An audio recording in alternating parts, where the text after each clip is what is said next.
Liquid Zenio is our blue-green Zerg spawning on the left bottom side of Daybreak. And MTW's TT1 is our red Protoss spawning on the right top side. So Kev's birthday was actually on Tuesday, right? No, it was yesterday. Yeah, so Tuesday. Sorry, I thought Tuesday. Like when you say it... It was on Tuesday. No. No, but normally when you say it like...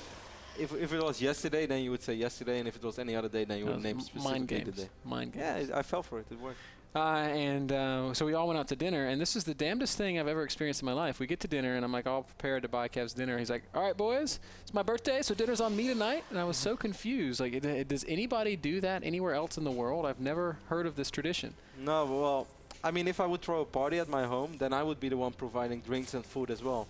So if we don't do anything at home, but I ask all you guys to come to a restaurant with me, isn't it normal that I pay then? Because no, I invite you guys to my party. No, you never pay for anything on your birthday. No, like a present is something you receive, but if I invite people to come to a restaurant, then it's on me, because if it wasn't for me, you guys wouldn't be spending money in that restaurant. So I don't want people to spend money because I invite them. You don't. You're wrong, man. No, that's not. That's generous. It's your birthday. You're not supposed to be generous on your birthday. You're supposed to be like, it's my party. Yes, and who throws the party? Who pays for the party? Your friends. Yeah, okay. No, that's a different type of party. Whatever, man. Maybe I'm just meant to be forever alone. That's why I buy my friends. Oh, that's so sad. Okay, next is first at a TT1 on Daybreak.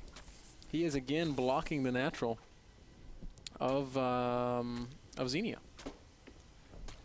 He's blocking that natural, and this little drone is picking away with his crab claws. And I'm so surprised. If you zoom in on these drones, it looks like they're boxing. Look, 1, 2, 1, 2. Yeah, I looked at it. 1, 2. But only the first hit makes actually some noise. And now TT1 is, now Zenio is just gonna ignore this, and he's gonna try to expand over here. TT1 canceled the gate because he wants to get money to cancel it. No, TT1 needs to worry about his own base, man. These Zerglings are making their way over. Daybreak is a very, very long map, though. So there's no forge. It's like it's finishing, but I don't think the cannon will be ready. You'll be surprised how close it's gonna be. I like this building placement by TT1. Excellent. And I mean, it's probably going to be there around 25 seconds. So he needs to protect this cannon. If he doesn't, he's going to drop 2 cannons. You need he's bringing probes. Yeah, that's good. I like that. He'll be fine. But he needs to surround those Zerglings. This is kind of smart too. Zenio going to go pick away at the cannon, forcing TT1 to come out a little bit. Still, TT1's going to be a-okay. He might lose. No, he's not going to lose anything. No, because he can just. Well done, TT1. Loses some mining time, and that's it. Oh, dancing around a little bit too much, but that's okay. No, that wasn't too bad. He was forced into 2 cannons though straight away, but it's always nice to have 2 cannons. Oh, Zenio really playing with fire. Just dancing at the edge of the cannon range. Didn't see it. So TT1 has managed still to block this natural for quite a long time, in spite of the fact that Zenio was able to get the third going. Oh, punch. Right, left. Right, left. This drone does not look like it has a very strong cross. I'm just going to put that out there. It's like 1, 2. Cool. Anyway, TT1 has been doing a really good job at delaying this once more. Take a look at the income tab. Wow, this is big. I mean, normally Protoss has a small lead in this phase of the game, but 30 probes and 22 SCV, drones. Okay, there are 7 drones on the way right now, so then it's going to be pretty much evened out. But still, that was kind of huge. Zenio made more Zerglings. He's made 8 lings. That's kind of the main reason we see that disparity. Normally, Zerg players will make 4 max, but Zenio doubling that number.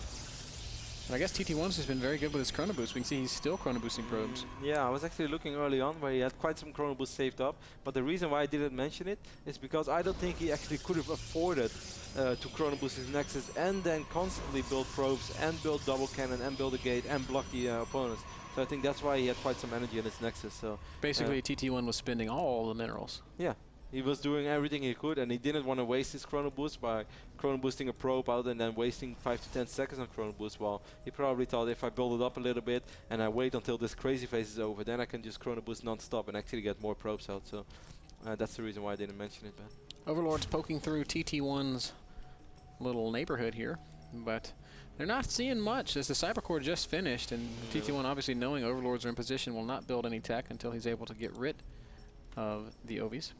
Then again, in the previous game, he didn't really try very hard to hide something. That's true too. I mean, TT1 won that first game, but I felt so many things went his way. Can he really pull it off in the same way twice? I think he's going to have to switch it up. He is sending out the little Zealot Stalker hit squad. 2 Zealots and a single Stalker will be pushing out. I like how Zenio's spreading creep so diligently from his third base. That's one of the real benefits of getting that early third, is your creep on that third gets out on the map so fast. I mean, I don't even think it's worse for Zerg or anything. No, I don't either. If anything, it may actually be better. Yeah. Like now, like retrospectively looking back on like the history of the metagame, like having that extra creep spread this early on means no pylons near the hatchery, means much more vision. I couldn't agree more. Zenio has quite a few links. He's making 8 additional links. He doesn't want to end up losing that Stalker once more. TT1 is getting that warp in pylon. It's such a sneaky spot for a pylon. Yeah, but it's going to take quite a while before TT1 is actually going to be able to warp in units, though. This is more something if Zerg is really super underprepared, but we can see there's nothing like that for TT1's taking a third base with this. Oh my goodness, Zergling speed is going to finish up, and okay, so I like what TT1 is doing. I love this feint of pressure to kind of secure the third, but losing these units, like Ling speed's going to finish, and that Stalker is dead. The Stalker is dead, and if Zenio just makes one big group of Lings right now, and he runs to that third base, there's absolutely zero chance of TT1 keeping this base alive. And TT1 should know that as well. When Zergling speed is ready, Zergs are going to be much more active about scouting. I would be surprised if Zenio doesn't send a couple of Lings over here. And he is going to run into the natural. Okay, that's okay. Pick up a few probes.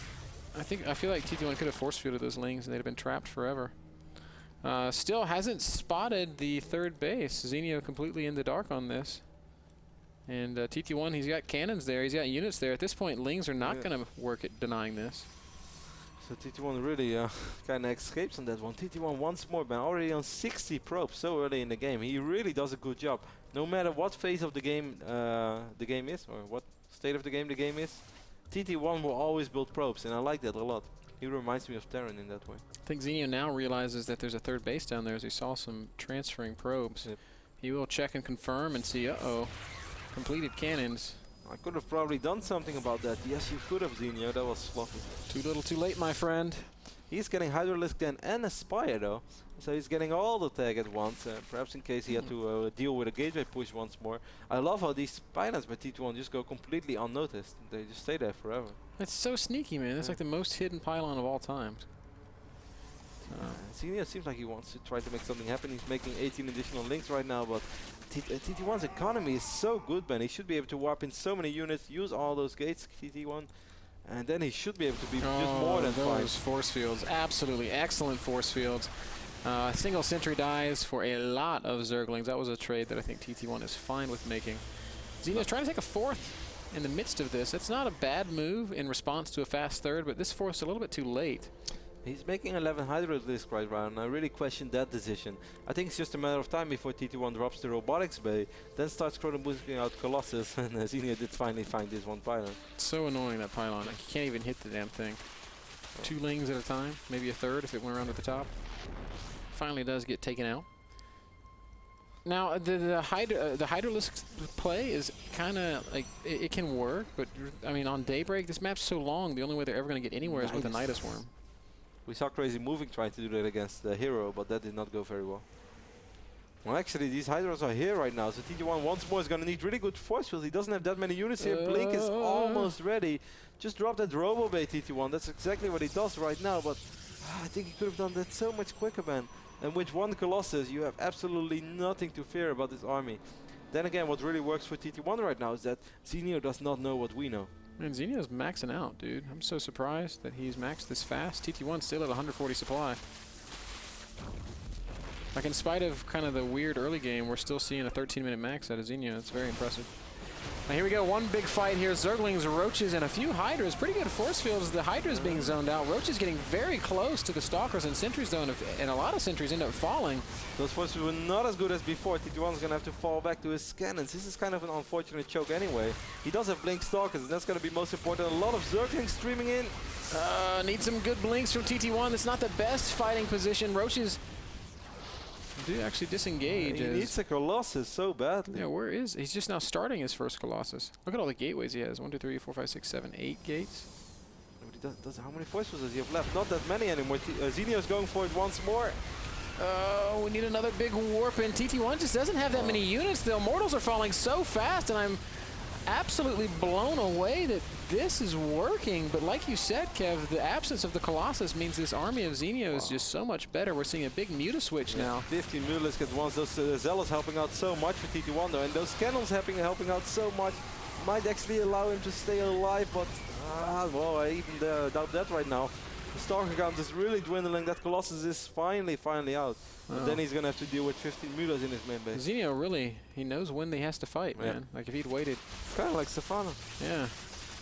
He has a strange army composition. Now he's just gonna go to work on this Nexus, and the Nexus is absolutely gonna go down. And this game's looking a lot better for Liquid Zenio. Taking out that Nexus, of course, the nail on the coffin. These Mutalisks are just gonna fly in right now. He's not even gonna try to harass with them. He just wants to take out all these units from TT1.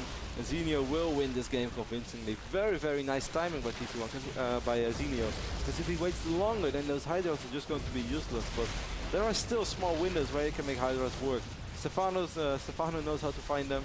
And apparently Zenio is one of those Zergs as well. GG. Yep. That's what TT1 says. Zenio ties up the series 1-1. That's a pretty cute play. We've seen Zenio do that kind of stuff before. The Hydralisk into Muta. He did it against Naniwa in Kiev. Hydralink. And it's effective, but it's like risky. You said. There's these very static windows that you have to hit. And if you miss it by a second, one Colossus changes the entire dynamic of the fight. One Colossus but I also felt that the key right now between Antigua, for instance, those first force fields during the big attack of Zenio, they were not as good because it wasn't just a lot of links streaming through. It were also 5-6 roaches, and that just makes a world of difference when you drop force fields. If it's Ling only that pass by, you can always deal with that. But suddenly, if there's actually extra firepower from those roaches, it's complicated. Which wasn't the case in Antigua. That just makes a big difference. Well, with the series tied 1-1, we are going to go to a very, very short commercial. That last game brought to you guys by Kingston HyperX. Check them out at kingston.com for their full line of SSDs and RAM. Short commercial, and then we're back with the deciding game between TT1 and Zenio.